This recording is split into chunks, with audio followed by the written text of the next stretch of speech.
Getting breaking news that the centre has sounded a high alert ahead of Sonia Gandhi and Narendra Modi's rallies in Chhattisgarh today. The alert comes even as two IEDs were found in the areas where the two leaders are going today. Headlines today has learnt that there is intelligence inputs that Maoist leader Mulappa Lakshman Rao, also known as Ganapati, has been spotted in Chhattisgarh. Intelligence sources say that he organized a large meeting of Naxal cadre in Abujmar forest. The aim is to disrupt the first phase of polling in Bastar region on the 11th of November. Alright, so a high alert has been sounded. Remember, there are two big rallies in Chhattisgarh today and both the big leaders from the two parties will be out in Chhattisgarh. Sonia Gandhi and Narendra Modi. Two IEDs have already been found on way to where Sonia Gandhi and Narendra Modi will be campaigning today in Chhattisgarh. Jugal Purohit is now joining us with more details. Jugal, these two are very high priority leaders as far as security is concerned. What kind of arrangements have been made with these new revelations of IEDs having been found?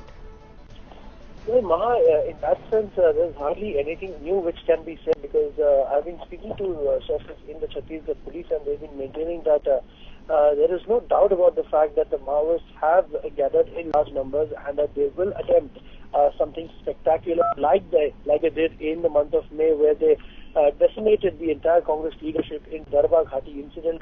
So the Chhattisgarh Police has been on alert. In fact, yesterday while we were traveling, we in front of our eyes discovered that the CRPF had unearthed 50 kilograms of IEDs.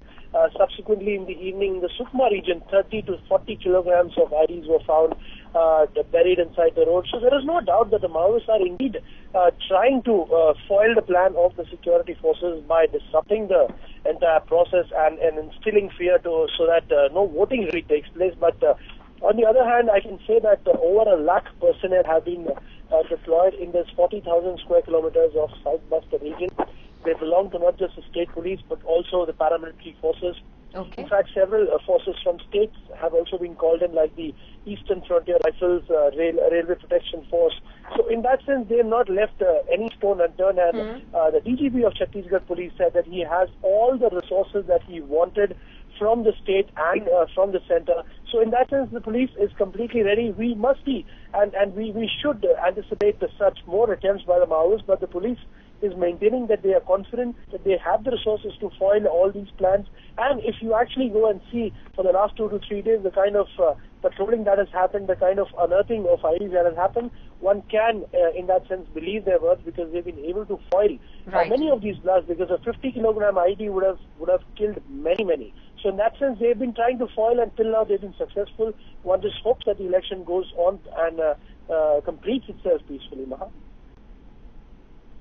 Alright, clearly expectations from the security personnel at this moment are extremely high that they will keep the state, especially this region of Bastar, safe till elections get over there. Remember, in Bastar, polling is scheduled for 11th November. Today, two big leaders will be campaigning in Bastar. Jugal, stay on with us. Kamal Jeet Sandhu is also now joining us with more details. Kamal is on her way to Sonia Gandhi's rally. Kamal, what security arrangements have been put in place? We understand Sonia Gandhi is already protected by the SPG, but this being a very sensitive area, what's the police saying? Well, definitely both the areas lie in the Bastar region, so that means that there is more security, and obviously with inputs coming in, that basically the CPM Maoist head, which is Mulappa Lakshman Rao alias Ganapati, who was in Abujmar a few days ago, was campaigning there, and obviously he was telling his cadres that the elections should not go peacefully. With those sort of inputs coming in, there is a high alert in both the rallies and ahead of the November 11th polling. So yes, in that sense, there is a lot of input coming in. There has been an ID alert which was sent a few days ago. There were MHA advisories which were also sent, and asked the Chhattisgarh Police to be alert. And remember, it's not just Chhattisgarh, but also Maharashtra, Odisha, and other neighboring states who've been asked to be alert ahead of the polls, because this is going to be crucial. This could be an easy access way so that the Naxals can cross over from borders, and this is the time that there cannot be any laxity. We know what happened during the Darbar Ghati attack, where the entire Congress leadership was almost wiped out. So they do not want to face another embarrassment. So obviously the security has been stepped up. Kamaljeet Sandhu and Jugal Purohit, many thanks both of you for getting us details.